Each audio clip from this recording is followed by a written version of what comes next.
Buenas noches, ¿cómo están todos? Bienvenidos a La Hojilla. Bien, hoy se está cumpliendo 28 años de la rebelión militar encabezada por el comandante Hugo Rafael Chávez Frías. Saben que yo en estos días estaba hablando sobre este aniversario, el 28 aniversario de la rebelión. Y una de las cosas que nosotros no resaltamos es la evolución enorme de Chávez desde el momento de ese por ahora hasta el día de hoy. Yo desde anteayer estaba buscando un análisis, porque generalmente cuando se habla del 4 de febrero, sí, se hablan de lo que pasó ese 4 de febrero, pero buscando un análisis que hablara sobre esa evolución, ¿no?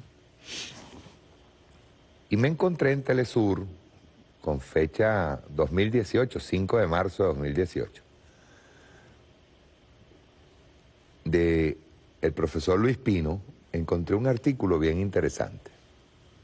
Lo que nosotros debemos hablar es de en qué se transformó Chávez. Hay gente que cada quien tiene su teoría, ¿no? Pero Chávez, incluso desde que él salió en el año 94, cuando él salió a la calle, él hablaba ya en ese momento, yo lo he dicho en varios programas, él hablaba en ese momento, o por lo menos, sin decir el nombre, él más o menos manifestaba la teoría de Gramsci, de enterrar el viejo sistema, asistir al entierro del viejo sistema, a la muerte del viejo sistema y asistir al parto del nuevo sistema. Él ya ahí, por lo menos, él hablaba de Gramsci. Obviamente, como buen estratega, porque si algo hay que resaltar este 4 de febrero es que el comandante Chávez, no solamente que se le puso en duda, en algún momento se le puso en duda su liderazgo en cuanto a esa rebelión del 4 de febrero, lo que es cierto es que con el pasar del tiempo, hasta el día de hoy, más que nunca, pues está más vigente que nunca y pasarán 25, 50 años y estará vigente. El comandante Chávez fue el cerebro de esa operación y estaba claro de lo que él quería, como él siempre hacía, pensamiento a 50 pasos más allá. No, a veces se sorprendía cuando el comandante Chávez ejecutaba una acción. Tú decías, ¿por qué? Siempre había esa duda. Ay, pero ¿por qué está haciendo esto ahora? Y resulta que después te dabas cuenta por qué. Yo quería leer esto, iniciando, porque yo creo que es bien importante que nosotros resaltemos esa evolución del comandante Chávez a través del tiempo. Y este artículo de Luis Pino para mí es interesantísimo. Dice comandante Hugo Chávez en las antípodas del progresismo. Ahora que el comandante de la revolución bolivariana y socialista está física y materialmente ausente, es cuando entre las mujeres y hombres de la tierra, los que lo conocimos de lejos y de cerca, geográficamente, sin fraseología alguna edulcorada por la ausencia de su muerte, extrañamos de él ese ser tan directo y transparente desde la palabra, con la candidez de un niño y la profundidad de un intelectual orgánico que expresaba lo que sentía, lo que sabía, lo que estaba haciendo y lo que haría. Cuentan palabras más, palabras menos, entre sus amigos de la época infantil, juvenil y militar, incluso entre los que lo despreciaban, que cuando se estaba gestando en Hugo Chávez ese huracán revolucionario con el movimiento bolivariano, el soldado de la patria, el romántico rocolero, el pelotero jugador de softball, el profesor en la academia militar, el comandante de puesto, siempre hacía valer las cosas con la verdad y el convencimiento por lo que predicaba, sobre todo con lo acucioso y lo curioso propio de él, lástima y el perdón. Al comandante Hugo Chávez esta circunstancia le sirvió como faro desde donde guiaba ya no a un puño de soldados, sino a un pueblo arrecho y oprimido que vio en él la esperanza liberadora en las postrimerías del siglo XX e inicios del siglo XXI. Esa esperanza de pueblo se desbordó y tomó las calles desde el día en que Hugo Chávez Frías salió de la cárcel hasta hoy, cuando con Nicolás Maduro pretendemos, pese a toda adversidad, consolidar la revolución que lideró el comandante Hugo Chávez. Ese Hugo Chávez fue acumulando fuerza, llamando al pueblo, recogiendo voluntades aquí y allá, hasta que con su mensaje liberador, con el socialismo bolivariano como bandera y plan de cambios y transformaciones, echó las bases de una revolución pacífica, aunque no desarmada, de la nueva patria, cuyos sueños de Bolívar y Zamora se vieron frustrados por la traición y la barbarie capitalista. Las mismas que pretendieron adocenar a Hugo Chávez y que los llevó a traicionarlo, darle un golpe de Estado y de asesinarlo, con apoyo de la nanociencia al servicio de la muerte, y todo ello por una razón de fondo, porque el comandante Hugo Chávez se ubicó con la revolución bolivariana y socialista en las antípodas del llamado progresismo. En ese andar haciendo caminos, el comandante Hugo Chávez siguió acumulando fuerzas no para él, sino para todos los pueblos del nuevo mundo multicéntrico y pluripolar, en el que con meridiana sencillez, claridad y honestidad nos señaló que el camino es el socialismo, no los revisionismos en todas sus formas y manifestaciones, menos aún el capitalismo de la derecha expresa. Hugo Chávez Frías, como gran estadista, supo percibir el momento histórico que le correspondió vivir. Como buen discípulo del marxismo y como un buen aprendiz dialéctico por antonomasia, comprendió a Carlos Marx, a Vladimir Ilich Lenin y recreó en su hacer a lo venezolano todo aquello que Albert Einstein explicó en su libro ¿Por qué el socialismo? Ahora bien, el comandante Hugo Chávez, siendo dialéctico, primero entendió, vivió y transformó el contexto y la realidad política, económica y social de Venezuela. Al mismo tiempo, desde su internacionalismo revolucionario y con el ejemplo del grande entre los grandes, el comandante Fidel Castro, Hugo Chávez entendió la necesidad de trabajar por la unidad de los pueblos que forzaban por la emancipación de nuestros pueblos hermanos, entendiendo los niveles y grados de conciencia revolucionaria en cada punto específico de los pueblos, que como la República Bolivariana de Venezuela, se rebelaron contra el imperialismo y defendieron los intereses de nuestros pueblos, reclamando una sociedad más justa y humana. Pues bien, vivimos una época de maduración, crecimiento y emancipación de muchos pueblos hermanos, y con ellos nacieron hermosas iniciativas como la Alternativa Bolivariana para los Pueblos de Nuestra América, Tratado de Comercio de los Pueblos ALBA-TCP, la Unión de Naciones del Sur, UNASUR, y Petrocaribe, además de fortalecer otras existentes con fines de estrechar lazos de solidaridad, apoyo económico y el fortalecimiento de nuestras democracias nacionales por un mundo mejor para las mayorías. Esta fiebre de revoluciones con líderes autóctonos se expresó en un fervor y búsqueda de fortalecimiento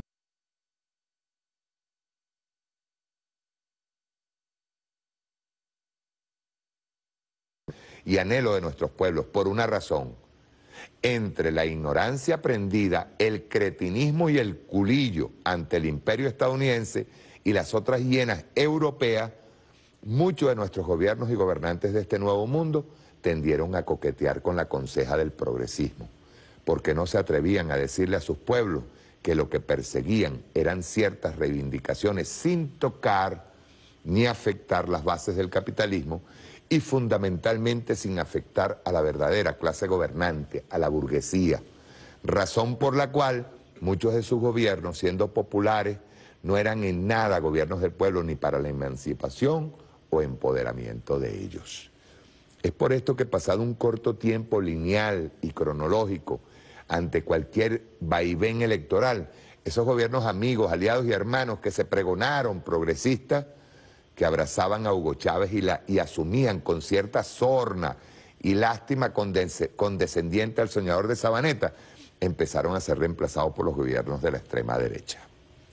Peor aún, con el voto y el escamoteo de la voluntad del pueblo, al que con el engaño y el cambio de estado de bienestar social distrajeron por un tiempo, se sumaron la ignorancia aprendida y el discurso del progresismo, que no es otra cosa que el reacomodo tolerable del capitalismo para que todo siga igual en las bases estructurales del Estado, gobierno y la República. El resultado de ese progresismo fue la caída de tales gobiernos y la desesperanza de estos ante la clase política que los ha dirigido. Esa llamada dirigencia progresista por un lado y la de la derecha extrema y más servil que la anterior por el otro, mientras que las antípodas está el camino del socialismo del siglo XXI, sin recetas mecánicas, sin malas copias y sin remedos, como proponía en todo foro internacional el comandante Hugo Chávez. Han pasado 5 años, este artículo fue escrito, repito, el 5 de marzo de 2018. Han pasado 5 años desde la muerte del comandante Hugo Chávez y aunque algunas voces optimistas y con pretendidas terapias de ausencia y de duelo pregonen que Chávez no está muerto, la verdad verdadera es que el dolor y la ausencia física no la repondrán, ni la fraseología barata, ni el consuelo de bobos ilustrados, porque la única manera honesta, material y concreta de que nosotros, los que llegamos a admirarlo, a quererlo y a cuestionarlo en todas sus aristas, podamos hacer que esa ausencia y falta de la sonrisa, la voz y la acción de Hugo Chávez se vitalicen en nosotros, es preservando su legado en la palabra y la acción, desde donde intentemos con sumo cuidado emular las cosas tal y como las hubiese hecho el comandante Hugo Chávez, tal y como las prefiguró en su plan de la patria y tal y como vivió este gigante hombre con honestidad, claridad y transparencia, tanto como lo está haciendo el obrero presidente chavista Nicolás Maduro Moro, con el orgullo y el empeño de construir el socialismo bolivariano y chavista en la República Bolivariana de Venezuela, respetando la diversidad, pero sin sucumbir al reacomodo del capitalismo, así se disfrace del ropaje de progresismo. Chávez vive, el nuevo mundo multicéntrico y pluripolar sigue. Excelente artículo del profesor Luis Pino, tiene 2 años, 19, 20, sí va a cumplir ahorita 2 años ese artículo, pero me encantó, quería leerlo, porque nos dice a nosotros quién es el comandante Hugo Chávez, hoy. Yo hay cosas en las que difiero, por ejemplo, el hecho de que el legado de él ha muerto, no. El legado está en el corazón de todos los venezolanos revolucionarios de este país bolivariano. Es lo que nos mantiene vivos, es lo que nos mantiene combatientes, es lo que nos mantiene a nosotros críticos, es lo que nos mantiene luchando.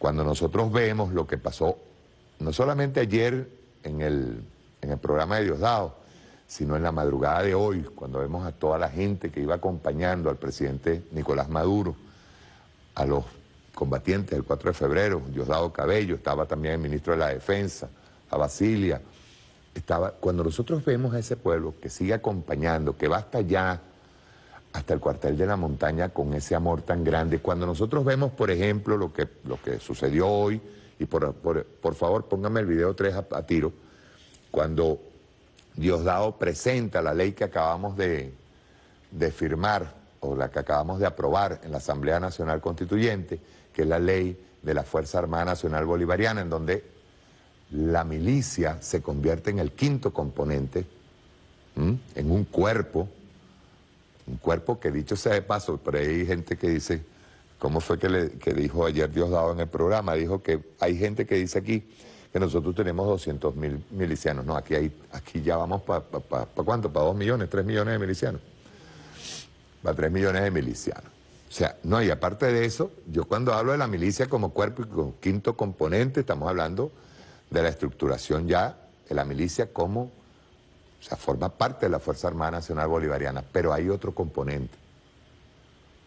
Y eso es lo que deberían estar pensando en el imperio y sobre todo los gobiernitos, no los pueblos, los gobiernitos vecinos.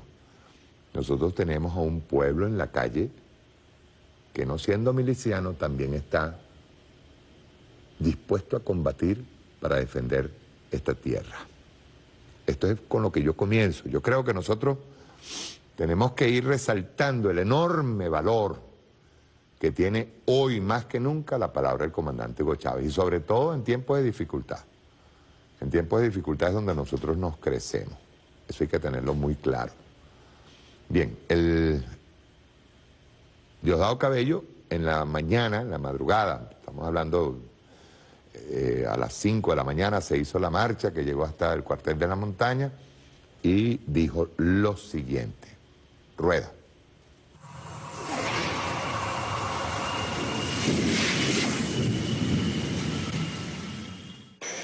Decíamos recientemente que aquel día nos veíamos y éramos pocos. Hoy nos vemos y somos, pero muchos, muchos, muchos. Y somos muchas que estamos sumados a la defensa de la patria, estamos sumados a la defensa de la independencia, de la soberanía, de nuestra libertad. El 4 de febrero ya 28 años, hermanos y hermanas. 28 años del sueño del comandante Hugo Chávez, del sueño bolivariano, del sueño de Zamora, del sueño de Rodríguez, del sueño de Miranda, de Sucre, del sueño de los que siempre, siempre tuvieron como norte y tuvieron como meta la libertad de nuestra patria. 28 años después, nuestros hermanos y hermanas que ese día abandonaron todo para estar al lado de la patria, abandonaron sus familias, abandonaron sus esposas, sus carreras, todo, absolutamente. Por nada a cambio, más allá que el amor por la patria y por la libertad. A ninguno de los que ese día salimos el 4 de febrero nos ofrecieron visas americanas. A ninguno de nosotros nos ofrecieron pasaportes de la Comunidad Económica Europea. No había gobiernos del mundo aupándonos para eso. Al contrario, nos dijeron muerte para los sediciosos, los golpistas, nos llamaban de cualquier manera que a ellos se les ocurría. Y no fue un levantamiento para satisfacer egos, fue un levantamiento nada más y nada menos que contra el imperialismo norteamericano, que era quienes gobernaban verdaderamente en nuestro país. Nos alzamos nosotros contra ellos, al mando el comandante Hugo Chávez, joven, militar, con mayores, tenientes, capitanes, subtenientes, sargentos, soldados y pueblo también. Para nada son las mismas condiciones del día de hoy, para nada. Llegó la revolución y el comandante Chávez mandó a parar las privatizaciones, mandó a parar toda la represión contra nuestro pueblo.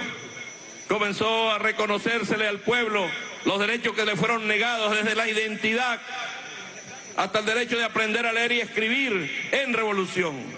Y no ha sido fácil, no ha sido nada fácil. Nos dejó el comandante y nos dejó una gran tarea. Encomendó al hermano presidente Nicolás Maduro para que estuviese al frente. Y mire que le ha costado duro al compañero Nicolás Maduro. Pero muy ruda ha sido esta batalla. Ataques desde afuera, bloqueos, sanciones, acusaciones ante el mundo. Y el compañero Nicolás Maduro no se ha rendido ante el imperialismo. Es la misma batalla que tenemos nosotros. Hoy día es la misma batalla por la independencia, por la soberanía.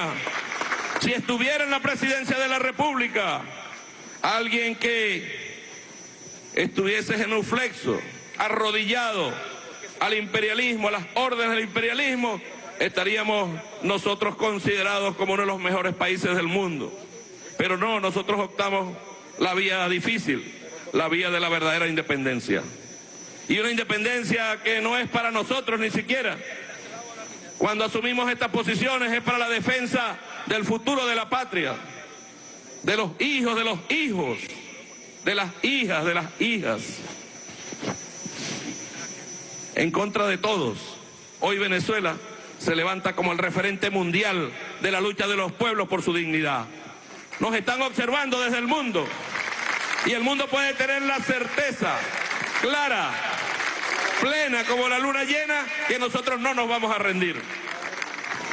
Y quizás, compañero presidente, uno de los sueños del comandante Chávez era romper con aquella fuerza armada elitesca, alejada del pueblo, y arrancó con un gran experimento social que lo llamó la Unión Cívico-Militar, la unidad del pueblo con su Fuerza Armada. Y así llegamos a la Fuerza Armada Nacional Bolivariana, llena de mujeres y de hombres dispuestos a luchar por la patria. Junto al pueblo, el 11 de abril del 2002 le dieron una lección al mundo. Esa lección para el mundo continúa hoy, porque son el soporte fundamental de la Revolución Bolivariana, la Fuerza Armada Nacional Bolivariana y el pueblo organizado en las calles, unidos, en perfecta unión.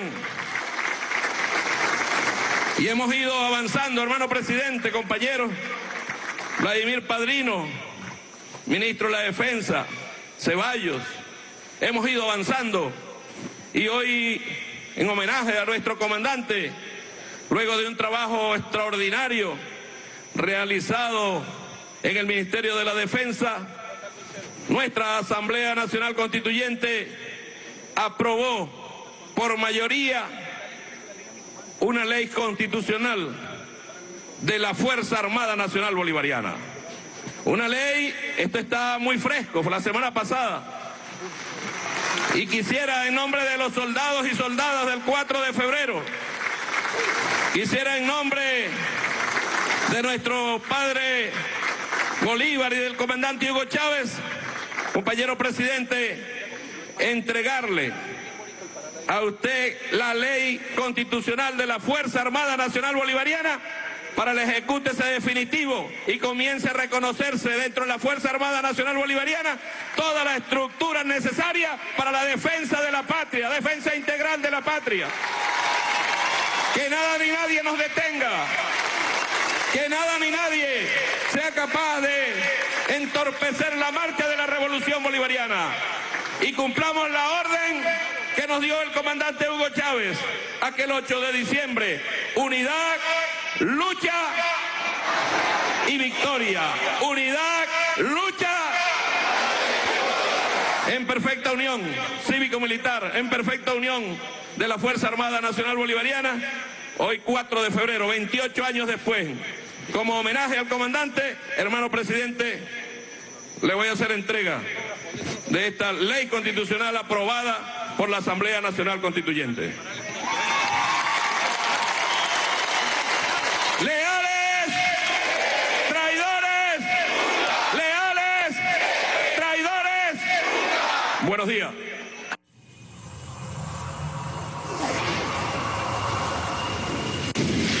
Él se le estaba haciendo entrega al presidente Nicolás Maduro, se le estaba haciendo entrega de la ley, de la nueva ley de la Fuerza Armada Nacional Bolivariana, donde se incluye como quinto componente a la milicia y se convierte, o sea, se establece pues, que nuestra Fuerza Armada Nacional Bolivariana es anti-imperialista y anti-oligárquica. Eso debe estarle ardiendo a más de uno. Y ahí luego viene el discurso del general en jefe, ministro de la Defensa, Padrino López. Estaba allí también el Ceofán, el frente, el almirante en jefe Ceballos. Y Padrino López dice lo siguiente, que por cierto rescata una frase que me encantó. Yo le agregaría algo a esa frase, alguito así. Luego se los voy a decir. Vamos a ver el discurso del general en jefe Padrino López. Extraordinario discurso. Rueda.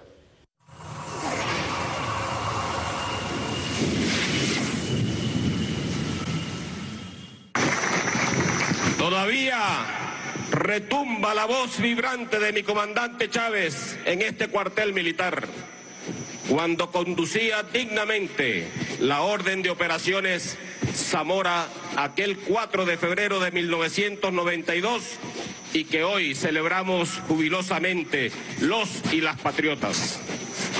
No por casualidad, esa orden de operaciones llevaba el nombre de nuestro general del pueblo soberano, héroe epónimo de la milicia bolivariana, cuyo legado de lucha por la justicia social es tomado por la Fuerza Armada Nacional para reafirmarse como eminentemente popular, bolivariana, antiimperialista y antioligárquica. ¿Qué mejor momento para acompañar a nuestros hermanos y hermanas combatientes de aquella gesta heroica, hoy aquí presentes, para darle la bienvenida en este mismo cuartel a la milicia bolivariana. Pueblo en armas, que constitucionalmente ya es un componente especial de la Fuerza Armada Nacional Bolivariana.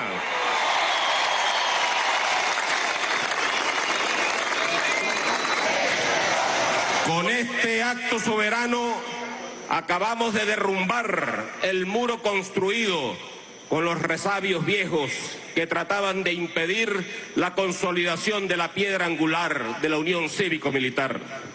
Por eso, el Ejército, la Armada, la Aviación Militar, la Guardia Nacional Bolivariana abren sus brazos para darle la bienvenida a nuestros hermanos y hermanas de la milicia, que completan el concepto doctrinario de la defensa integral de la nación.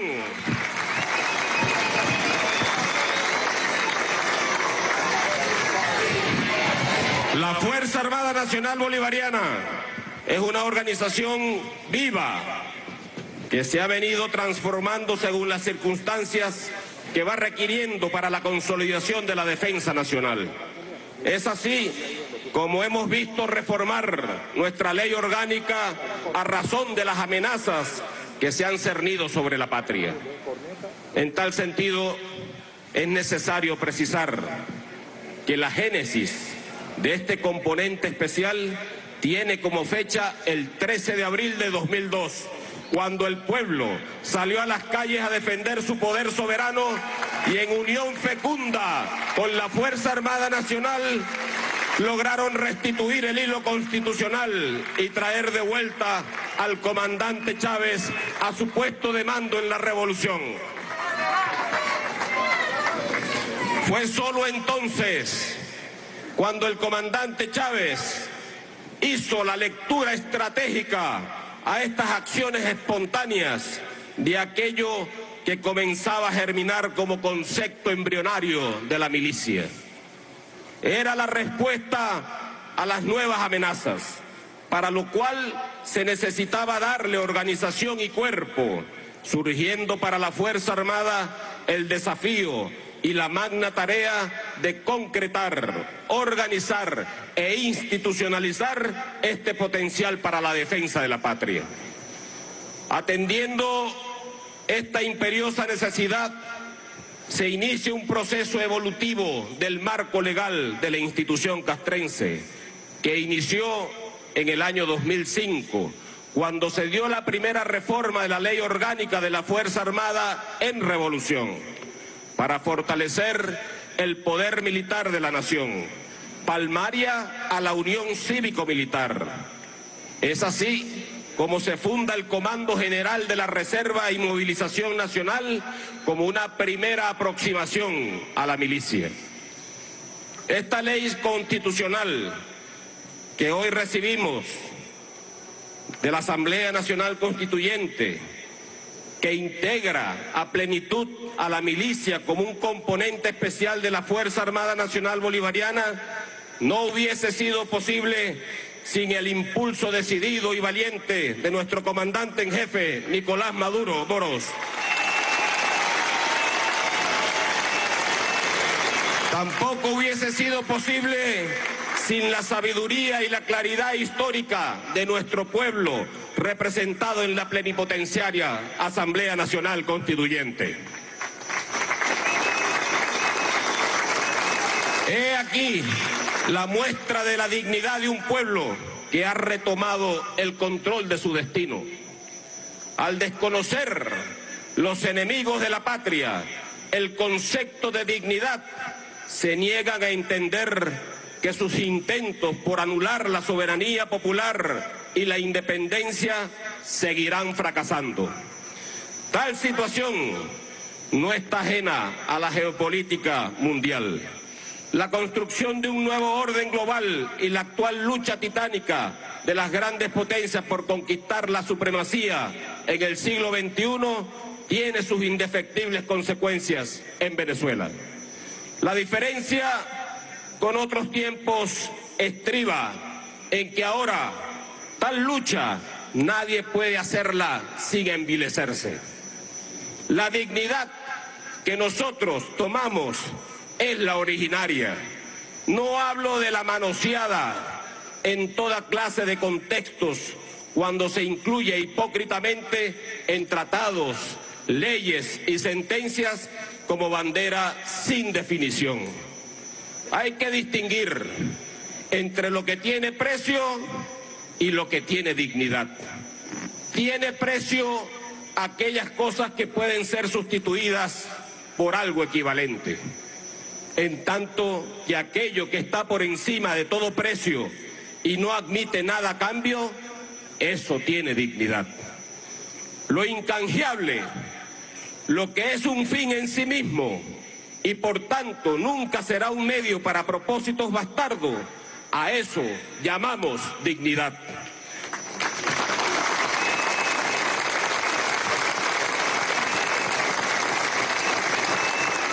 Podríamos definir hoy día de la dignidad tal concepto como aquello que hace al individuo, a la persona, al hombre, a la mujer, resistente a todo.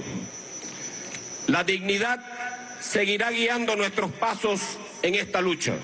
Una dignidad sustentada en la historia, una dignidad que nos obliga a amar este proyecto de justicia social y una dignidad que nos recuerda que los intereses de la patria están por encima de nuestras propias vidas. Tomo la palabra vigente de nuestro padre libertador cuando hace 200 años le escribió al general Pablo Morillo en plenas conversaciones para la regularización de la guerra. Cito: la única causa digna del sacrificio de la paz es la de la patria oprimida. Fin de la cita.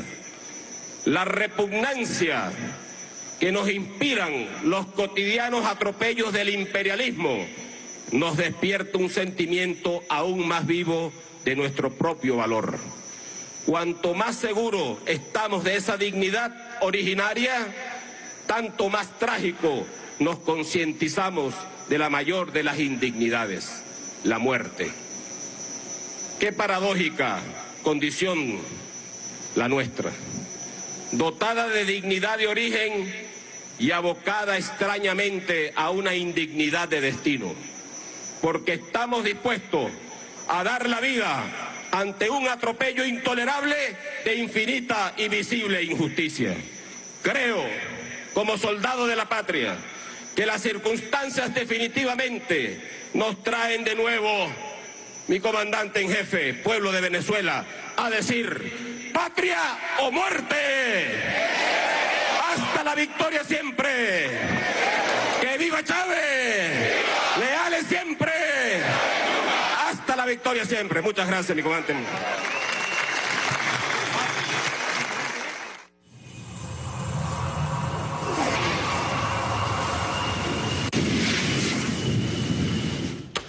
Iba a hacer tres observaciones allí. Observaciones o comentarios. El primero es la importancia que tiene este evento y la aprobación de esta ley. Esto ratifica el compromiso de la Unión Cívico-Militar, el compromiso que trajo el comandante Chávez, que es la unión cívico-militar, ese engranamiento entre pueblo y Fuerza Armada. Pues la Fuerza Armada es pueblo también. ¿Por qué digo yo la importancia? Vean Bolivia. ¿Qué pasó en Bolivia? Sí, efectivamente, ahí había un gobierno que estaba haciendo un buen gobierno. ¿En manos de quién está? En manos de la extrema derecha, fundamentalismo religioso, y encima de eso, para remate, la Fuerza Armada, que fue atendida por el gobierno de quien es, para mí, sigue siendo el presidente Evo Morales Jaima, fue la que le tiró el golpe de Estado. ¿Había compromiso y unión entre la Fuerza Armada boliviana y el pueblo boliviano? No. Tardaron muy poco. Y digo tardaron muy poco porque no hay ninguna excusa a ese golpe de Estado. Ninguna. Y parece mentira, la derecha se comporta igual en todas partes, se comporta aquí idéntica. Aquí son ladrones, asesinos, son tipos vendidos. Y los de allá, y se la pasan peleando a muerte, a cuchillo entre ellos. Igualito pasa en Bolivia. ¿Qué está pasando ahorita en Bolivia? Una pelea a muerte entre quien ya aprobó, pero no con el pueblo. Simple. Pero ya aprobó el poder. La señora Yanine Áñez. Y ahora hay una pelea a cuchillo entre todos los factores de esa extrema derecha asesina, que está apuntalada allí no solamente por el ejército y la policía, está apuntalada por el gobierno norteamericano. Y son lo mismo, ladrones, cochinos y asquerosos, antipatriotas, no son bolivianos para mí, los que hacen este tipo de eventos en donde el pueblo termina asesinado en las calles, para mí no tienen para nada, no son ni siquiera latinoamericanos, son simples lacayos del imperialismo norteamericano. ¿Con qué se han encontrado en Venezuela? Todos los factores de derecha, Donald Trump, compañía, el imperialismo norteamericano y todos los que han querido, con todas nuestras fallas, ¿y contra qué se han encontrado? Contra un bloque unitario llamado Unión Cívico-Militar. Hace unos años, yo recuerdo que el comandante Chávez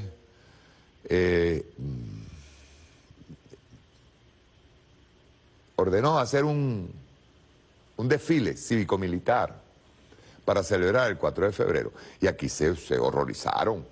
Fueron al Tribunal Supremo de Justicia, metieron una demanda porque cómo era posible que se iba a conmemorar el 4 de febrero como fecha histórica. Sí es una fecha histórica. El 4 de febrero, o sea, el 27 y 28 de febrero partió en dos la historia, pero el 4 de febrero la terminó de partir. La terminó de partir. Pues eso yo digo es la importancia de lo que es el 4 de febrero, 27 y 28 lo que es el 4 de febrero hasta el día de hoy.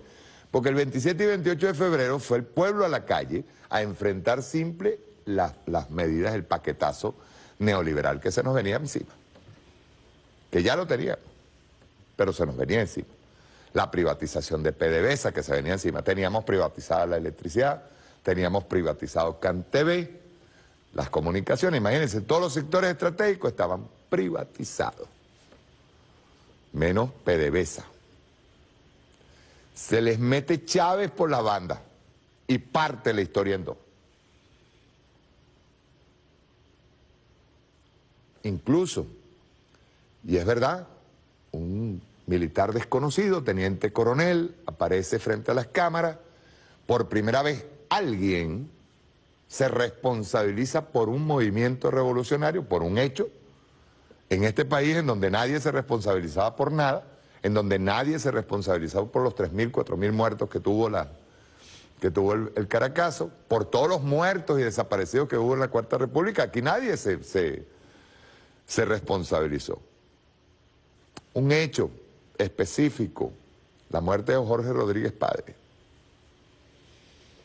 Apareció Octavio Lepage fumándose un cigarrillo frente a las cámaras, diciendo, bueno, te apareció muerto allí de muerte natural. De eso veníamos, de ese marasmo que hubo ahí, que dicho sea de paso, y yo sigo insistiendo, nosotros tenemos que seguir hablando de historia. Si no conocemos nuestra historia, corremos el riesgo de repetirla.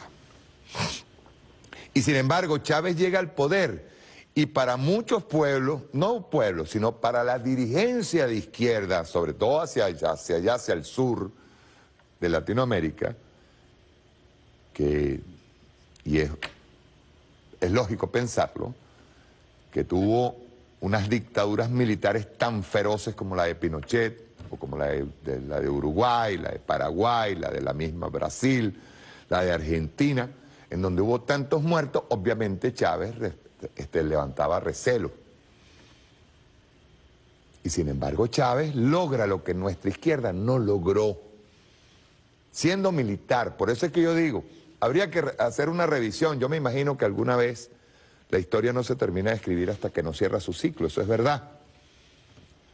Pero alguna vez nosotros tendremos que hacer un análisis del discurso del comandante Chávez desde el mismo momento en que dice por ahora, es más, de hecho, desde antes, con el Libro Azul, que pienso que lo del Libro Azul, hasta lo que fue Chávez, aquí hay una evolución enorme, y para bien. Por eso quise leer el artículo que leí. Pero nosotros estábamos acostumbrados a una izquierda que lo que hizo fue lo mismo que hizo Felipillo González en España.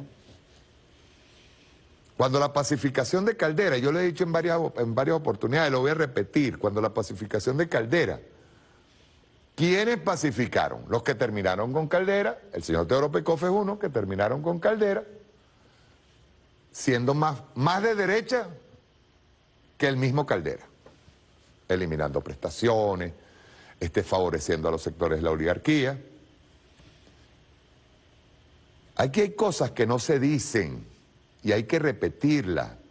La izquierda, su enfrentamiento, muchos de dirigentes de izquierda que luego se pasaron a la derecha, Américo Martín, Teodoro Pekoff, Pompeyo Márquez y compañía, esos carajos nunca fueron de izquierda.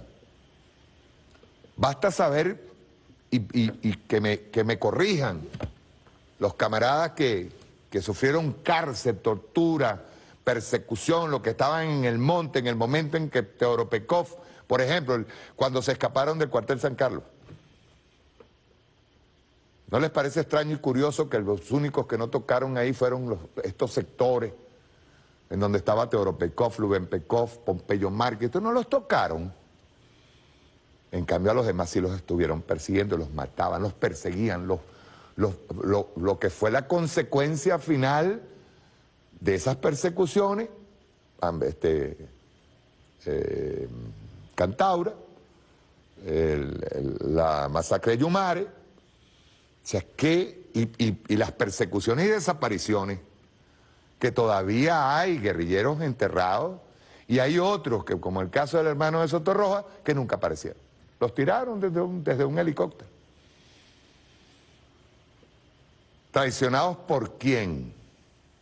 Traicionados por un sector que se fue a la pacificación para legitimar a los gobiernos que ya venían desgastándose de derecha.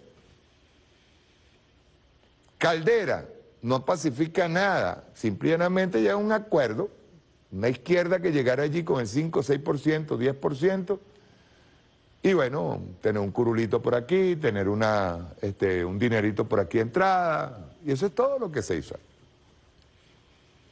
¿Cuántos críticos no tuvo Chávez comenzando? Pues Chávez tenía una personalidad fuerte, eso es verdad. Pero Chávez no solamente tenía la personalidad fuerte, Chávez tenía un discurso. Y ese discurso él lo practicaba. La palabra de Chávez, cuando él emitía opinión, era porque él estaba procediendo a hacer lo que él estaba diciendo. El poder.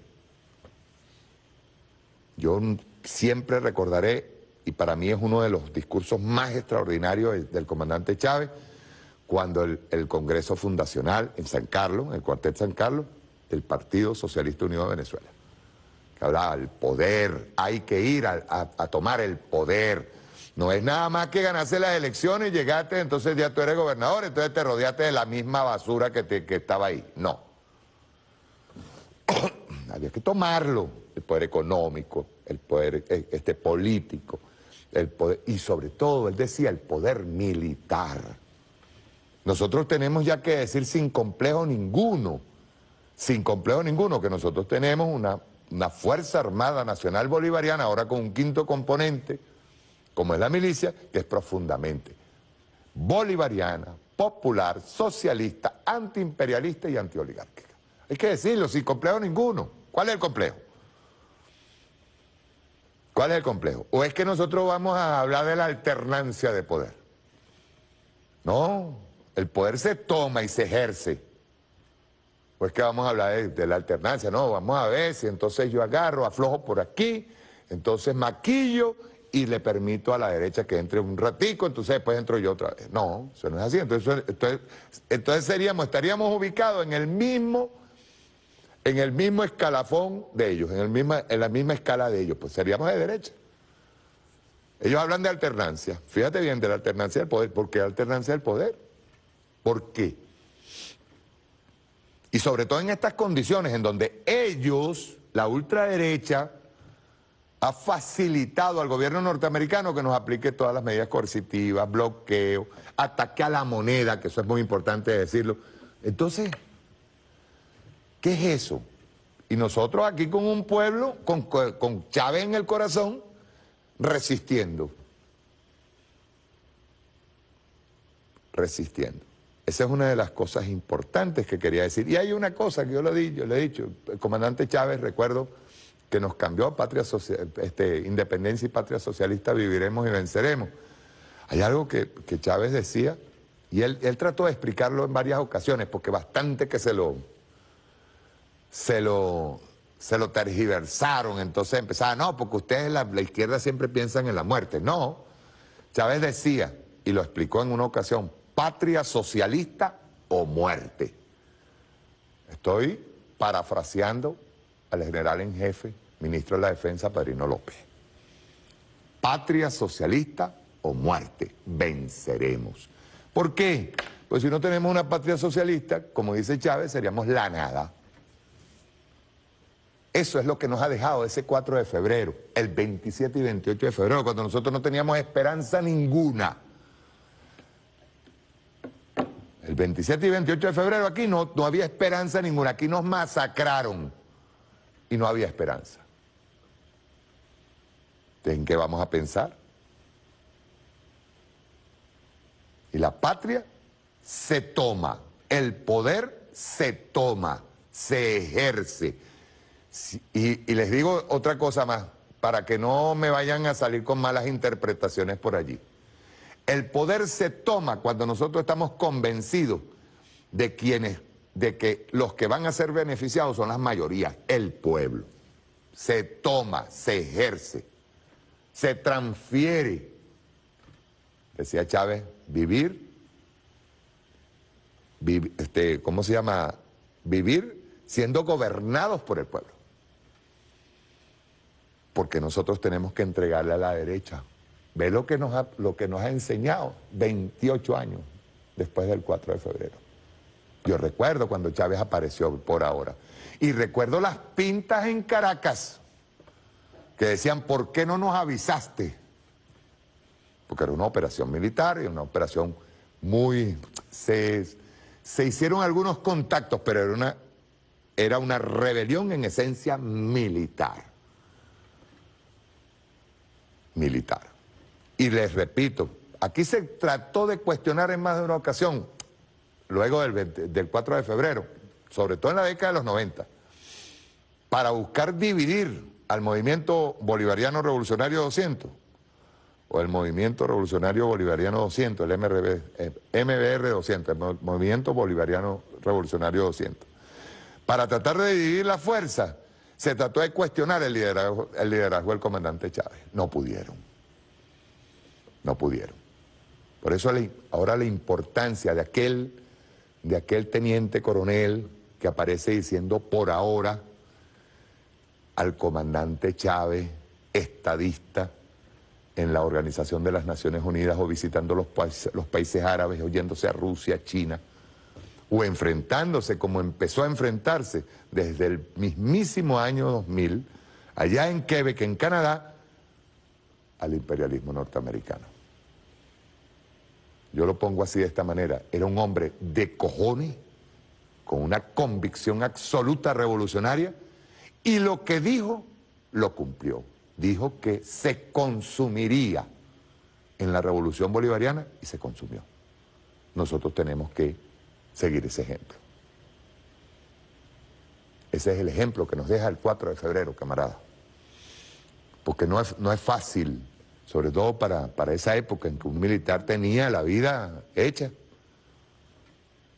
Claro, si se arrodillaba delante del poder establecido en ese momento, poder constituido, delante de los adecos y los copellanos, entonces tú agarrabas y te cuadrabas aquí o te cuadrabas allá.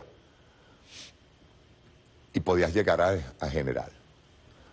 O como contó ayer Diosdado, que una vez le hablaron de los tenientes coroneles y dijo, deje quieto que llegue a coronel, que eso se le olvida. Está bien, está bien. Entonces, cuestionar ahora mismo, por eso es que yo hablo de la evolución del comandante Chávez, cuestionar ahora mismo. Y lo digo porque da dolor ver que de los comandantes que en ese momento tuvieron las bolas de dejar a su familia e irse a hacer una revolución, terminaran hablando mal del comandante Chávez. Incluso uno de ellos, que llegó a decir que el 4 de febrero fue un error, no sabe lo que dice. Todo lo contrario. Mucho de lo que está pasando en el mundo ahora, por eso es que yo digo que Chávez está presente, Chávez está vivo. Mucho de lo que está pasando en el mundo ahora mismo, Chávez ya lo vaticinó, ya lo anunciaba. Él y el comandante Fidel ya anunciaban lo que venía. Lo anunció, siempre lo anunció. Esa es la enseñanza de un nuevo aniversario del 4 de febrero. La unión cívico-militar, la permanencia del liderazgo del comandante Hugo Chávez y su idea, de su pensamiento, de su legado.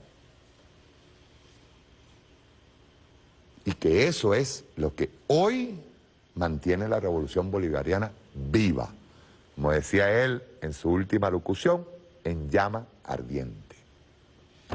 Vamos a ver ahora al presidente Nicolás Maduro, su intervención en este acto del 4 de febrero en el cuartel de la montaña. Rueda. Tenemos que usar y ejercer la independencia y la soberanía.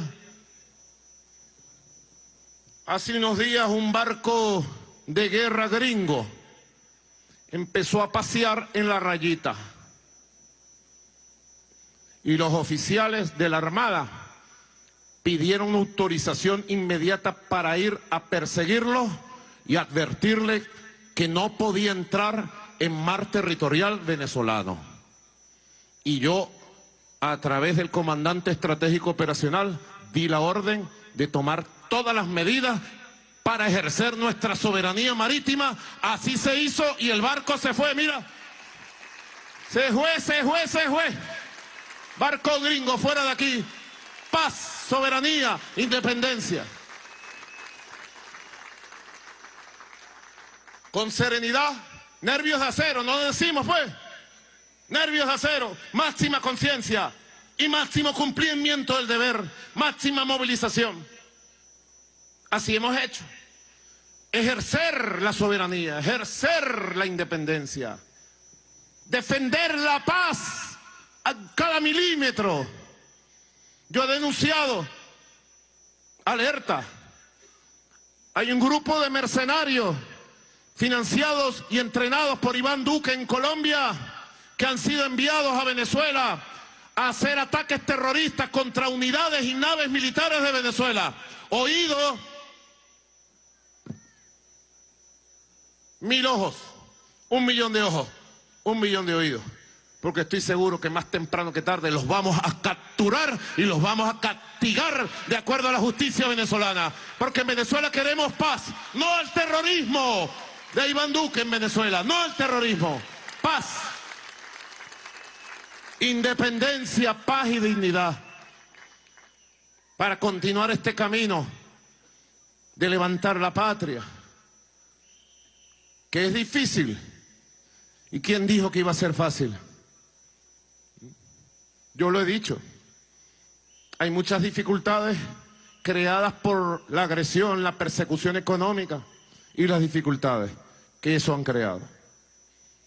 Y las estamos enfrentando, protegiendo la educación del pueblo, la salud del pueblo, construyendo las viviendas para el pueblo, la cultura del pueblo, el trabajo, defendiendo el ingreso día por día en guerra económica permanente, defendiendo a los pensionados y pensionadas, defendiendo el derecho al trabajo, defendiendo a nuestro pueblo, con el movimiento Somos Venezuela y la visita casa por casa, caso por caso, calle por calle, implementando 1000 políticas socioeconómicas para defendernos de la agresión imperialista, pero no solo defendernos, para remontar la cuesta y llevar adelante todo. Yo en estos días dije una frase y la ratifico. Por culpa de mucho burócrata, por culpa de muchos minimalistas que hay por ahí, infiltrados en cargos clave, se crean problemas que luego detectamos y resolvemos, que los crea el burócrata, el corrupto, el minimalista, el que no le duele el pueblo, el que no le duele su país. Y hay muchos problemas que son culpa de Trump, claro que sí, y de su política imperialista y de todo el imperialismo, que es un sistema. Pero hay muchos problemas que no son culpa de Trump, que son culpa nuestra, y tenemos que resolverlo nosotros mismos, con esfuerzo, con sacrificio, con inteligencia, con visión de futuro, con capacidad de gobierno. Y este año 2020 yo vengo pidiendo grandes cambios dentro del gobierno, pidiendo grandes cambios a los poderes públicos. Y yo les juro ante ustedes, hoy 4 de febrero, que voy a hacer mi mejor esfuerzo, el mayor esfuerzo que pueda hacer como presidente de la República, como militante revolucionario, como comandante en jefe, para yo dar el ejemplo en los cambios que necesita el país y ponerme al frente de las grandes rectificaciones que este país está exigiendo desde su conciencia rebelde, desde su conciencia crítica. Yo lo juro ante ustedes, me voy a poner al frente y que nadie se queje, que nadie lloriquee. No quiero lloriqueo. Vamos con todo.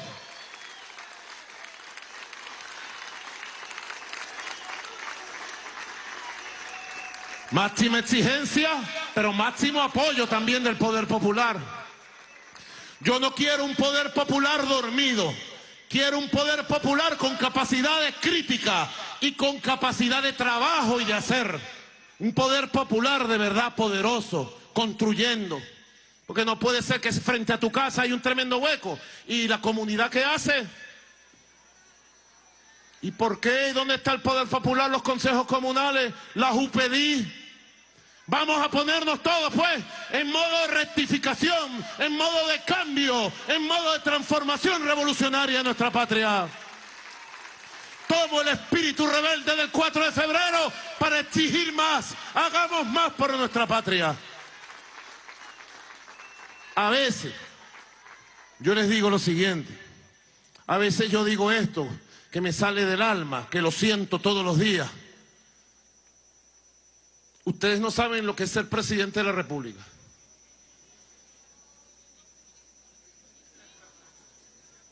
Ser presidente de verdad, pues, no bobolongo, ser presidente de verdad. No presidente de Narnia. Yo no me quejo. Yo puedo con esto y con más, se los digo. Porque llevo el espíritu del gigante adentro de mí, en mi corazón, en mi mente. Y lo digo con humildad, con humildad. Pero solo no puedo. Y a veces digo estas cosas. A veces digo estas cosas. Y hay quienes piensan que no es con ellos o no es con ellas. Es con todos. Con los amigos y con los no amigos. Con los que tienen cargos de mando y responsabilidad y con los que no tienen. Es con todo. Las cosas tienen que hacerse bien. hacerse con amor o no las haga, pero hay que hacer las cosas bien, dedicarse por entero, porque esta patria nos pertenece a todos y a todas, y si la hemos defendido de las amenazas gringas, del terrorismo colombiano, tenemos que construirla entre todos y todas. Con una mano defender, con firmeza, con patriotismo, con valentía, nuestra patria. Son tantas cosas. Quiero felicitar al Estado Mayor Superior, al Ministro de la Defensa, General Padrino, a toda la Fuerza Armada Nacional Bolivariana y a la Asamblea Nacional Constituyente por la elaboración de esta reforma profunda de lo que era la ley orgánica de la Fuerza Armada Nacional. Hoy le estamos dando el rango más alto que pueda tener una ley. Solo una asamblea constituyente se lo puede dar. Hoy pasa la ley de la Fuerza Armada Nacional Bolivariana de ley orgánica a ley constitucional, debidamente aprobada, debidamente debatida.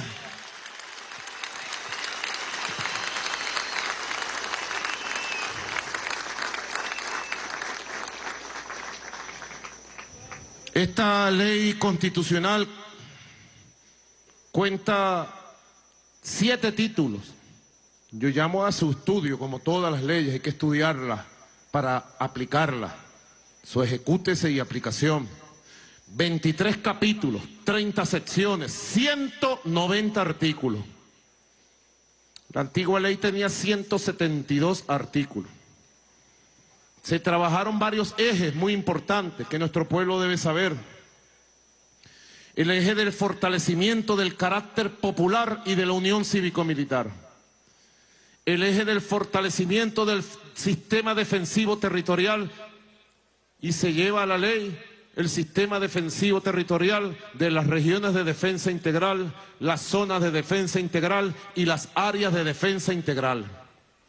El eje organizativo interno de los 4 componentes, el eje de la carrera militar y el fortalecimiento del talento humano y la formación integral y continua de los militares venezolanos, el eje filosófico de principios y valores, y además se incorpora como componente especial la Milicia Nacional Bolivariana como parte integrante de la Fuerza Armada Nacional Bolivariana.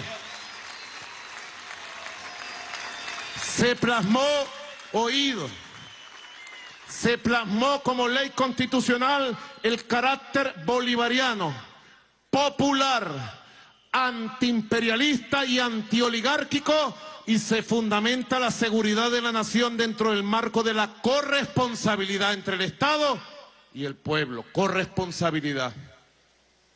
Se le dio relevancia y se reforzaron los valores éticos y morales, los valores de disciplina militar, obediencia, subordinación. Se definió el sistema de defensa integral de la nación como principio fundamental de la Fuerza Armada Nacional Bolivariana. Se definió el sistema defensivo territorial, fortaleciéndolo a través de la adecuación de toda la estructura operacional. Se incluyó la definición del sector defensa como el que concentra la capacidad militar, industrial, de infraestructura, conocimiento e investigación de la nación. Y así por el estilo. Se fortaleció todo lo que es la carrera militar, todo lo que son los grados, la jerarquía. En el campo de la Armada, muchachos, se cambió el primer grado de la Armada Bolivariana al graduarse. Ahora se graduarán como tenientes de corbeta para armonizar los grados de oficiales subalternos a los grados de oficiales superiores.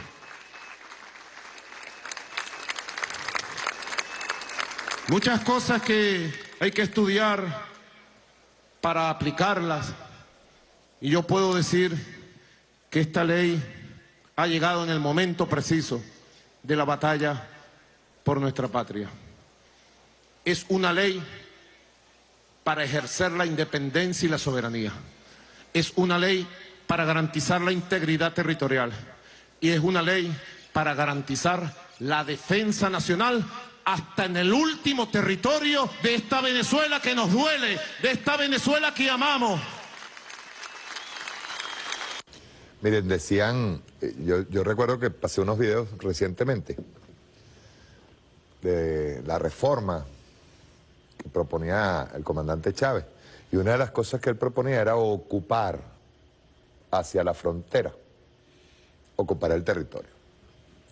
Fíjense que allí la importancia que tiene el poder popular y engranado con nuestra Fuerza Armada Nacional Bolivariana. No solamente hacia el campo frontera, hacia los límites territoriales, sino dentro de la ciudad. Hay gente que no le gusta que yo diga esto, pero nosotros tenemos que crear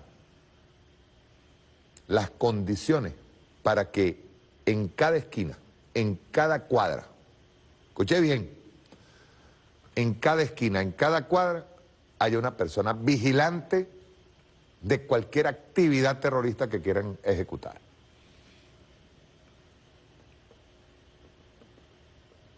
Suena como los CDR, ¿verdad? Sí.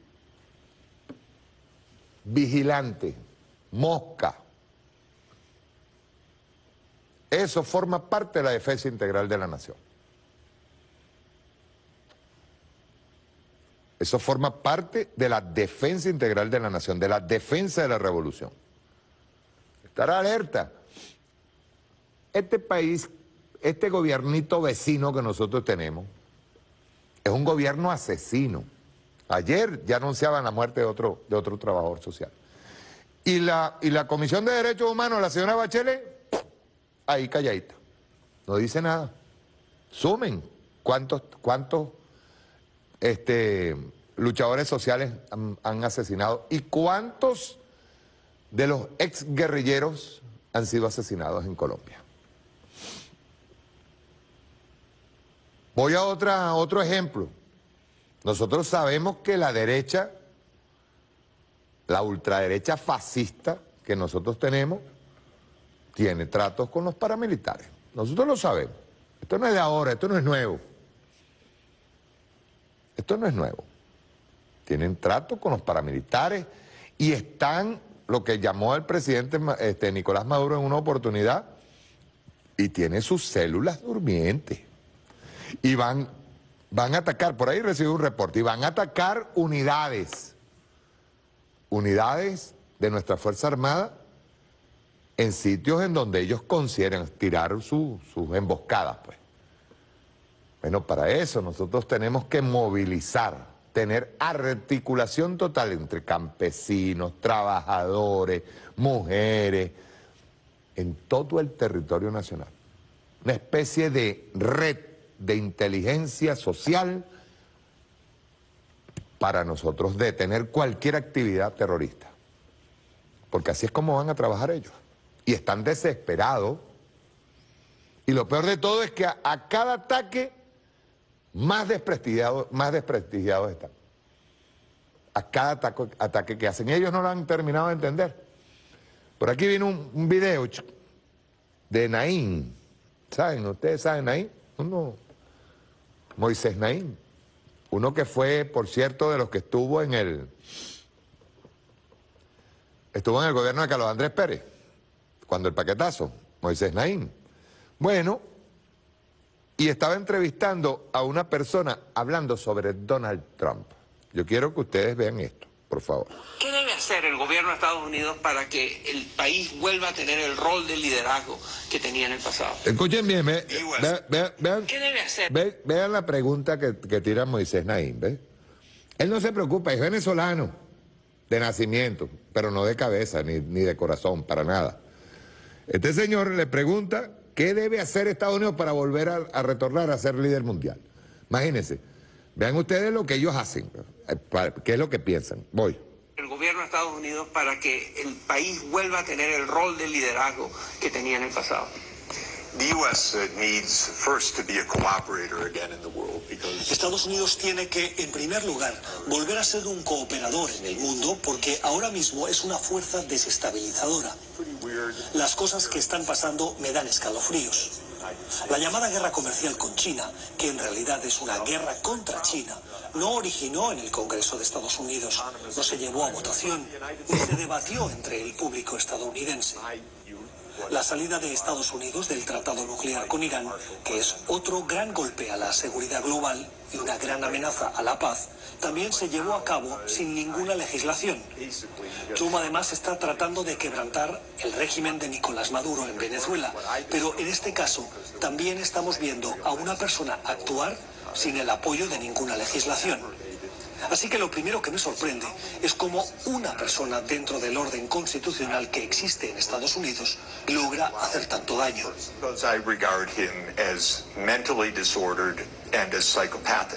Yo considero que Donald Trump tiene un desorden mental y es un psicópata. Durante los 2 pasados años he consultado con personas que están entrenadas para poder entender qué explica el tipo de narcisismo, las mentiras constantes y el sadismo absoluto de hacer mal a otros que caracterizan a Donald Trump. Y creo que se trata de un individuo con un desorden mental que ganó la presidencia de Estados Unidos y es un peligro para el mundo.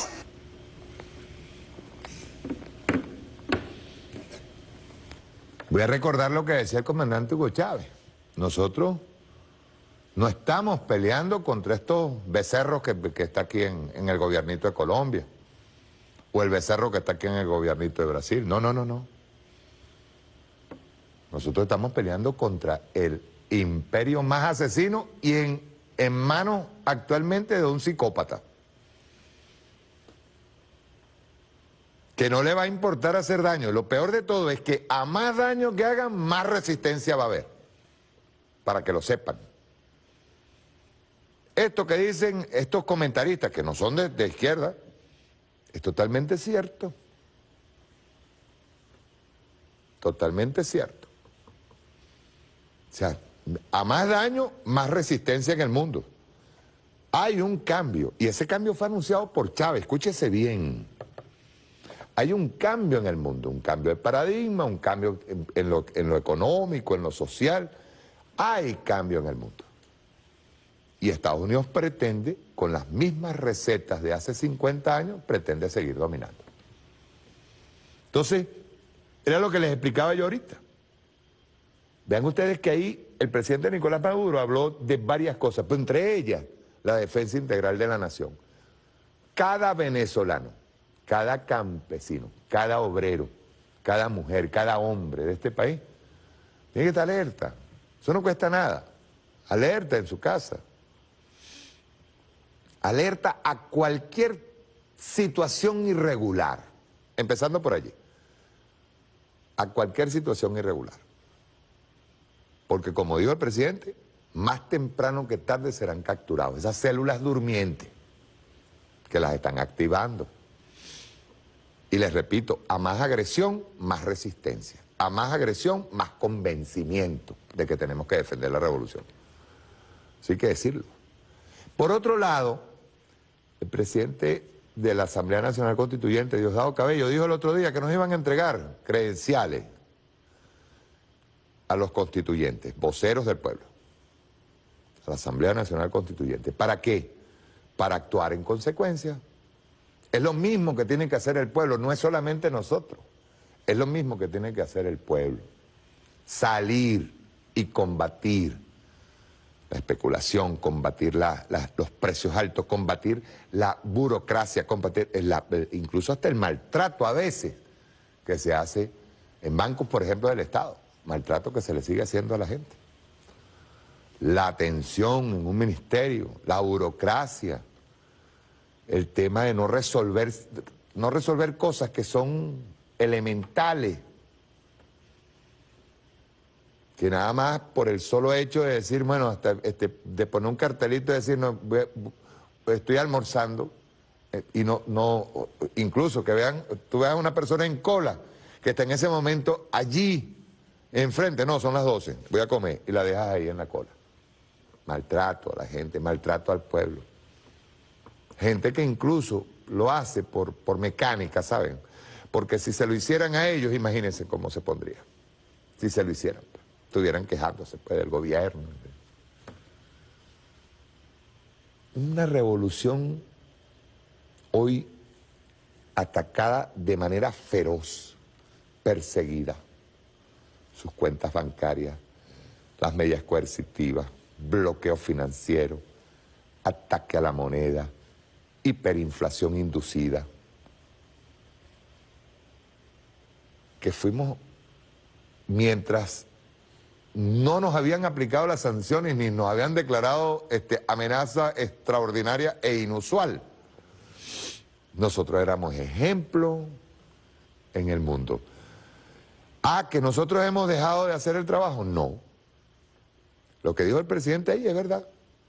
Yo no quisiera estar en las botas del presidente de la República. En los zapatos del presidente de la República, eso sí. Imagínalo, pues. El grado de responsabilidad que tiene el presidente. La carga de la revolución que lleva el presidente de la República.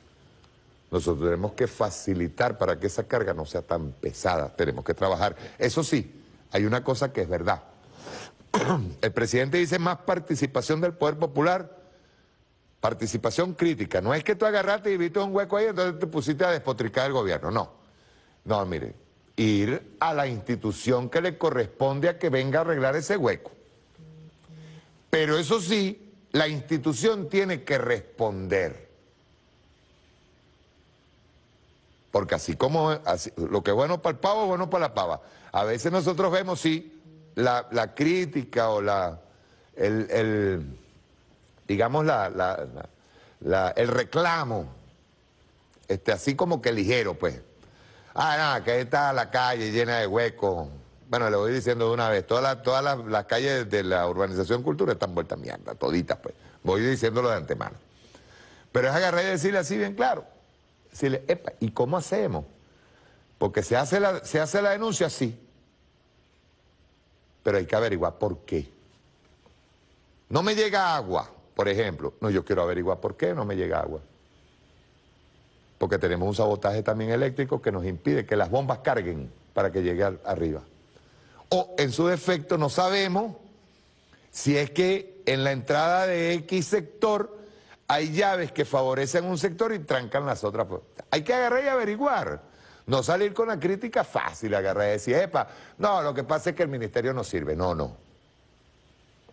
Así igualito, tenemos que averiguar bien cuando se tiene los datos en la manito, aquí, es agarrar y decir, bueno, mira, el problema es este, ¿cómo hacemos para solucionarlo?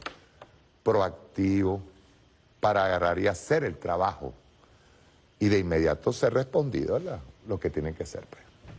Tanto institución como pueblo tienen que responder. Tienen que responder. Creo que efectivamente el presidente Nicolás Maduro está llamando al pueblo, sí, o sea, a participar, sí, bueno, pero es de parte y parte. Ahí ha dicho el presidente que a veces se ha encontrado con situaciones en donde la burocracia nada más destruye. No solamente la burocracia, la corrupción, pero destruye, nada más eso, destruye. Hay que salirle al paso, averiguar, digamos, establecer el problema y de inmediato la comunidad, entendiendo cuál es el problema, proceda. Como debe ser. Como debe ser. Yo siempre lo he dicho. Miren, nosotros tenemos policías que viven en los barrios, ¿verdad? Pero esos policías, sin temor a agarrar, mire, aquí funciona una banda de criminales. Vamos a entrarle. Bueno, la institución tiene que ir, aplicar pinza y entrarle de frente a eso. O, en su efecto, un habitante de ese barrio diga, coño, yo no puedo vivir bajo el asedio de una banda criminal. No. Y muchas veces esas bandas criminales, como sucedió ahí en Coche, en Vallecoche, han sido activadas por los mismos opositores para tratar de subir los índices de criminalidad. ¿Por qué ha pasado? Entonces tenemos que ver bien, la misma comunidad, mire, porque siempre va a haber diferencia entre un vecino y el otro, a lo mejor hay diferencia en punto de vista, no, pero es agarrar, sentarse, evaluar y qué es lo mejor para el colectivo, no para una persona, ni por una familia en particular, no, para el colectivo, para la gente, como debe ser. Voy a culminar con un video que traje sobre porque hay que saber, yo no quise ahondar mucho sobre el 27 y 28, sobre el paquete neoliberal, que es el disparador del 4 de febrero, para dejarlo para el 27 y 28 de febrero, porque febrero ahorita es que tiene temas para hablar. Vamos a ver el video 2 del 4 de febrero y ahí se va a aparecer más o menos las causas, pues. Rueda.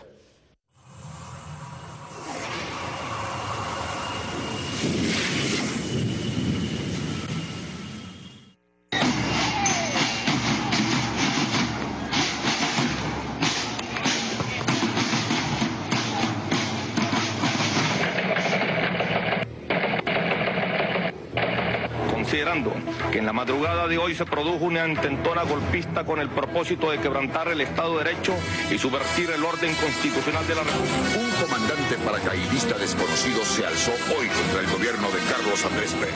Pretendieron dar un golpe para asesinarme. Los revolucionarios atacaron el Palacio de Miraflores. Uniformados con ideas de izquierda. Y se rindió por ahora porque los objetivos no fueron logrados. De un grupo de sediciosos, ambiciosos, facinerosos, grupúsculos, delincuentes. Se condena en una sola palabra. ¡Mueran los golpistas!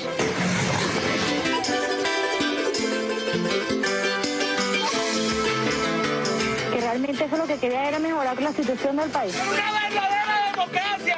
¡No donde se estén llenando los corruptos! Aquí, para el comandante Arrecho, como el comandante que se cae esta huevona, esta dictadura, esto es una dictadura. Yo sí los apoyo porque, mira, el pueblo está cansado de lo que está viviendo. Para nosotros somos unos héroes, porque lograron despertar en el pueblo eso que estaba así como dormido, estaba así, pero ¿cómo te digo? Como guardadito, pues, en una gaveta. Un líder aclamado por cientos de miles de venezolanos que, curiosamente, saben muy poco de él y de su filosofía política. Pero este no ha sido un intento de golpe como el de Argentina o Haití. Los militares rebeldes y el movimiento revolucionario bolivariano 200 no son vistos como una amenaza. Mucha gente piensa que el comandante Hugo Chávez es un héroe.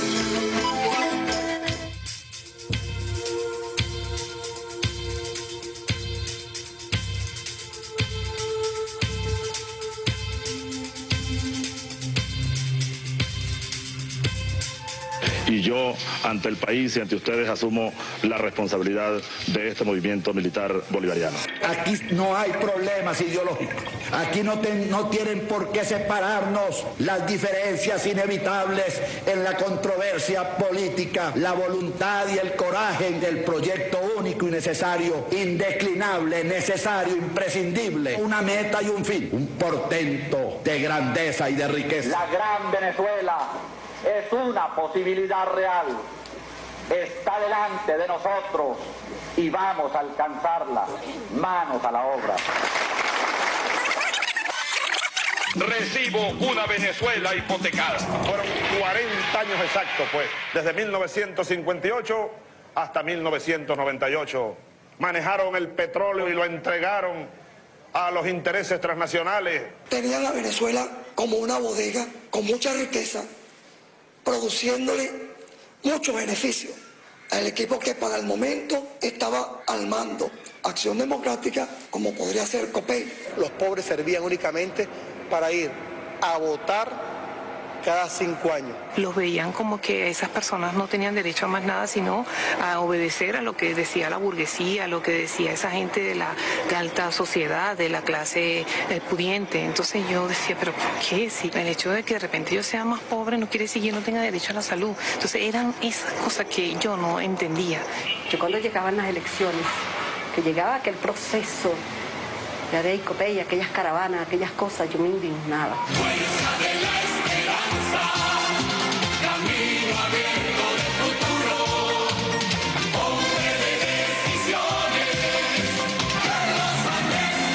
En aquel entonces el carnet político ADECO, la recomendación de Gonzalo Barrio o la amistad con un copellano, depende de quien estuviera, era vital para tener espacio. Para yo poder trabajar la primera vez en mi vida, mi tía tuvo que sacarme un carnet de Acción Democrática. En esta tarde, plena de luz, estoy perfectamente seguro de que mía, de ustedes y del Pero cuando yo veía todo eso, de verdad que decía, ¿hasta cuándo? Pues que es una miseria, era algo tan grande que no era justo. Y yo veía que había petróleo, y había petróleo, y había petróleo, y había petróleo, y más petróleo. Entonces no era justo. Y vimos todos los pasos que venía dando nuestra falsa democracia, fundamental en una generación que se perpetuó por muchos años. Se tenía al pueblo y al ciudadano normal, común y corriente, como algo apartado del estamento militar. Era la separación prácticamente de lo civil de lo militar. Más que comprometerse con los grandes problemas de la patria, la institución militar pudiéramos decir que estaba hecha para reprimir al servicio de esos antiguos gobernantes que realmente estaban a espaldas de la realidad del país.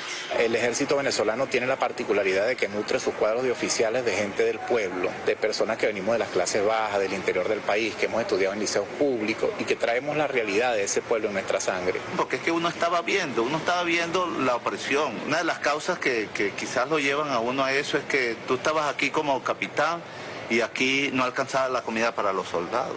Un abuso total, los militares éramos realmente tratados como un preservativo, así mismo ellos lo decían, que decían que esa era la forma como nos manejaban a nosotros los militares. Era evidente que había mucho deterioro en cuanto a los valores, mucho deterioro en cuanto a la economía.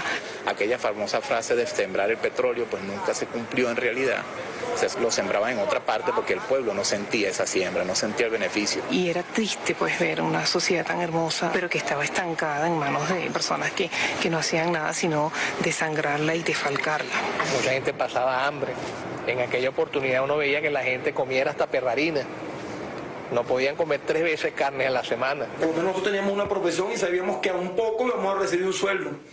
Pero cada día la pobreza era mayor. Era una situación difícil, pues. Y eso lo fue incentivando a uno, lo fue incentivando. Son las cosas que quizás te convencen más que 1000 discursos cuando tú veías el país en esa decadencia. Todo eso se iba como que acumulando, eso fue como un detonante. Entendíamos que algo tenía que suceder. Incentivar que algo diferente pasara, porque no podíamos seguir como estábamos. Verdaderamente no confiamos en los coroneles, no confiamos en los generales. Era el sentimiento de la mayoría de los profesionales, era el sentimiento de nosotros, los oficiales del cuadro medio. Habían ciertos oficiales que nosotros sabíamos desde la escuela que tenían un ascendiente moral alto con todos los compañeros nuestros. Habían sido nuestros instructores en la escuela, habían sido, si se quiere, nuestros padres en la vida militar. Cuando llega el comandante Chávez a la Academia Militar como oficial de planta y empieza siempre a reunirnos y a hablarnos de Bolívar, el profundo conocimiento de la historia.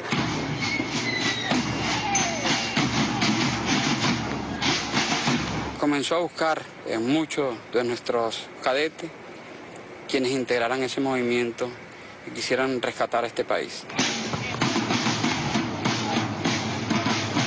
Se conformó el movimiento cívico-militar, se organizó el EBR, el Ejército Bolivariano Revolucionario, luego el MBR 200, y ese 200 recordemos que tiene que ver con el bicentenario del nacimiento del Libertador, 1983. Uno juraba integrarse al movimiento bolivariano con la idea de luchar por la liberación de las cadenas que estaban oprimiendo a la sociedad venezolana, al pueblo venezolano. Le dan importancia al juramento, de manera que se sembrara en el hombre que tomara su juramento su verdadero compromiso con la patria. Y prácticamente era un acto solemne. Y juro por mi patria que no daré descanso a mi brazo ni reposo a mi alma hasta que haya roto las cadenas que nos oprimen. Bueno, ya a partir del año 83, este grupo de jóvenes militares se venía preparando dentro de los cuarteles en lo que hoy se conoce como la cuna de la Revolución Bolivariana. Que también ya las condiciones de Venezuela iban a ir cambiando. Por cuanto la crisis se iba a ir agudizando, e iba a llegar un momento en que ya la tesis del neoliberalismo se iba a imponer definitivamente en Venezuela y iba a generar mucha crisis económica.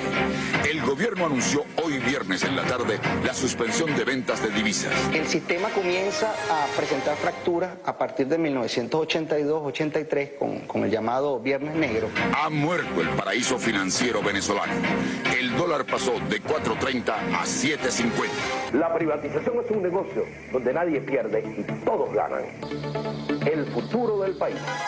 Hoy necesitamos que el fondo nos dé lo que nos pertenece a los venezolanos. ¿En qué iba a afectar esas medidas económicas que tomó Carlos Andrés Pérez, esas medidas económicas? ¿Cómo iban a afectar a nuestro pueblo?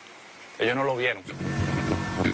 mi orgullo y mi ambición es a que me saquen enojos de Miraflores. Esta lucha del pueblo,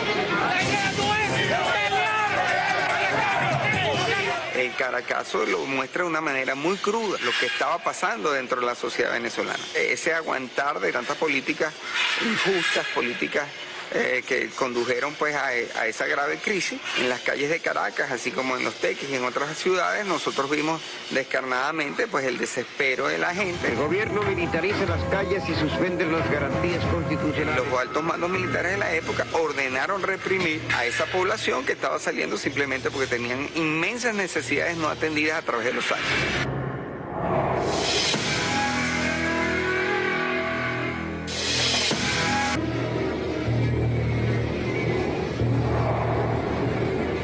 Caracazo, los efectos del llamado Caracazo, la desolación y la muerte en cada esquina. Entonces ahí es donde tú haces una profunda reflexión y dices, no, esto no puede seguir. Deben acatar la orden del toque de queda. Se suspende en todo el territorio nacional la garantía de libre tránsito. ¡Lo mataron! ¡Le pisaron! Se prohíbe la circulación de personas. Fuimos diligentes y enérgicos sin excedernos en las medidas represivas para garantizar y lograr la tranquilidad del país y la tranquilidad de la zona metropolitana. En apenas 12 horas se trasladaron 6.000 efectivos de las Fuerzas Armadas a la ciudad de Caracas. Y que esto demuestra una capacidad de movilización de las fuerzas aéreas, terrestres y de las fuerzas navales. Mandaron a asesinar al pueblo. Todavía no sabemos cuántos muertos hay. Bueno, así actuaba la clase política venezolana. Tus Fuerzas Armadas son para defender a tu país, no para usarlo para reprimir a tu país. El 27 y el 28 de febrero de 1989 deja la marca pues, de que había que hacer algo. De efectuar, de explotar un cambio. A lo que sucedió después en la rebelión del 4 de febrero del año 92. Sabíamos que ya el solo hecho de participar en ese movimiento íbamos a despertar a esa Venezuela. Ya no había marcha atrás. Ya no había marcha atrás. Ya eran demasiadas cosas que habíamos visto. Ya el movimiento había tomado una conciencia sobre todo. De las raíces del pueblo venezolano, el árbol de las tres raíces, Simón Bolívar, Simón Rodríguez y Ezequiel Zamora, entró en el alma del pueblo venezolano y de su esperanza. Esa es la vertiente ideológica. Por otra parte, la vertiente de la organización. Hay que hacer una organización de nuevo tipo, más social que política. Y en tercer término, el plan estratégico. Nosotros vamos a tomar el poder político en Venezuela. La historia dirá cómo lo vamos a hacer.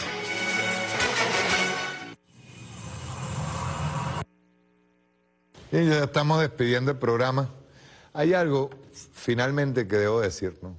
Que es el tema ideológico. Nosotros tenemos que empezar a reforzar el tema ideológico.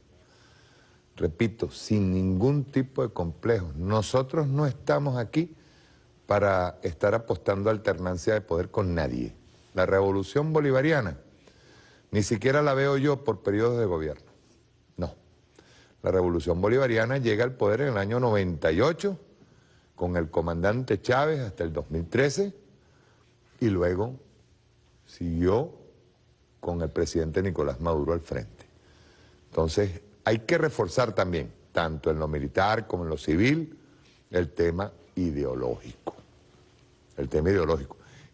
Yo no estoy hablando aquí de comunismo, pero sí estoy hablando de que nosotros somos izquierda, tenemos que agarrar y hablar de izquierda, como debe ser, con todas las corrientes de pensamiento, que es lo que el comandante Chávez hizo, lo que el comandante Chávez pregonó, todas las corrientes del pensamiento, y hacerlo, no hacer calco y copia de nadie, sino hacer el socialismo del siglo XXI tal cual como él lo pregonó.